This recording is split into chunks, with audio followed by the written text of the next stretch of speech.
You are paying too much on all of your UPS and FedEx shipments. Here's how to punch above your weight with carriers and lower all of your shipping and logistics costs. Every retailer selling online understands the importance of running an efficient shipping operation. These days, customer pressure for fast and cheap delivery is something the whole industry is dealing with, and how effective you are at managing these costs will make a big difference in the success of your business. Make no mistake about it, you are in a fight. For many companies, logistics costs are the difference between making a profit or losing money. What makes things even more challenging is that it's very hard for small and medium-sized businesses to negotiate better rates with logistics services providers like UPS and FedEx. It's common for retailers and manufacturers to accept what the carriers offer for rates and shipping terms, not knowing they could be doing a lot better. It's important, however, to not let yourself get pushed around. This is a fight you can win. But this is more about smarts than brawn. The good news is there are a lot of things companies can do to drive cost and inefficiency out of their shipping operations. It's true that carriers' rates are based fundamentally on the volume you can offer them. In other words, shipping heavyweights usually get the best pricing. But the smart shippers know how to do other important things to optimize costs too. Here's how to be both big and smart. The most basic part of shipping cost is, of course, your rate agreements with carriers. Chances are someone at your company speaks to your local FedEx or UPS rep periodically in hopes they've gotten the best rates. But they really don't have a way to know if that's the case or not. Remember, getting competitive small parcel rates is a negotiation. No company has to accept a carrier's first offer. Know that the carrier's sales reps don't just sell. They are also very well trained as negotiators with a team of analysts and very smart marketing people behind them. The point is to take negotiating your small parcel contracts seriously. Going into any negotiation with a carrier, always be well informed of your own shipping needs and what the rates should be for your company. Here's something else that's important. You should never stop watch what's happening in the market. Don't assume once you have an agreement that UPS and FedEx rates won't change. Each year, the carriers announce a general rate increase, a GRI, that, unless you've negotiated otherwise, will increase your rates across the board. Carriers often add other fees and surcharges throughout the year too. One impactful and recent example is UPS's 2018 peak season surcharge, which was designed to generate additional revenue for the carrier during the busiest time of the year for many retailers.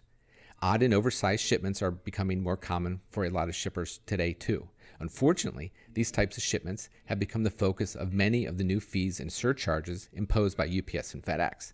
This is one more reason to keep on top of what's happening in the industry and what changes the carriers are making. Also, know that you should audit your invoices. Carriers make a lot of mistakes on their invoices and conveniently overlook this fact when they do not perform at the service level you've paid for. For example, delivering a package in 2 days when overnight service was billed for. This is money you're entitled to get back from the carriers, and it can add up to as much as 5% of your total shipping spend. The problem is that carriers make it very hard to identify when they've made a mistake on their invoice or have not performed the guaranteed level of service and you are owed a refund.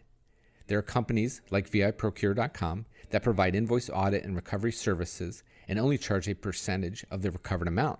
This means there's no cost if you are not receiving a refund from the carriers. It's also important to always optimize your packaging. We mentioned earlier that carriers are focused on raising the rates for big and odd-sized shipments. On top of that, there's another change from a few years back that's still confusing a lot of companies. It was the move to what's called dimensional or dim pricing. This means that many packages are now rated based on the overall space they take up instead of simply their weight. This is no doubt something many companies have already learned about the hard way. The point is to understand and consider dim pricing in the context of how you ship. To mitigate these extra costs when possible, give extra consideration to the boxes and other packaging you are using. Always think, is the packaging we are using larger and heavier than it needs to be? If you have any doubts or are unsure, talk to a packaging expert. It's very possible you're paying more for shipping than you need to because of the size of the package. These are unnecessary costs that you can eliminate simply with small tweaks. And going forward, keep an eye out for the fees and surcharges that carriers can announce at any time. Large and oddly shaped packages are likely to remain a point of focus for carriers for the foreseeable future. Companies also need to make the right choices day in and day out. Shipping efficiently comes down to making the right decisions, both the big ones and the small ones. Any company's choice of where to locate a warehouse or where suppliers are based are clearly big decisions because location matters a lot in logistics. Shipping costs and service times are largely a function of distance, so the closer you are to both suppliers and your end customers, the lower your delivery costs will be. It's a pretty simple equation, but a hard thing to optimize.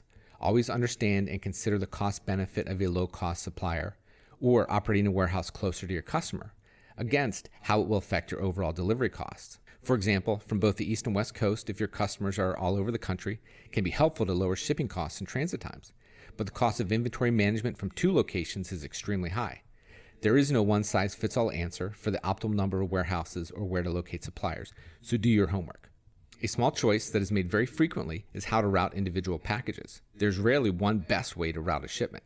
Balancing cost and service time is not a simple thing because carriers' rates and service times all vary greatly. This means using software that helps you make the right decision by instantly comparing the possible rates and transit times for a particular package is a must for every shipper. In the end, the most important thing is to take shipping seriously. But know you got this. Many companies underappreciate their own ability to impact their shipping spend. Many also feel stuck because offering free or very low-cost shipping feels like a non-negotiable cost of doing business today. Champions become champions by making things happen and being smart. The secret to managing shipping costs is to be an active participant in making sure you get the best rates and drive costs out of your logistics operation.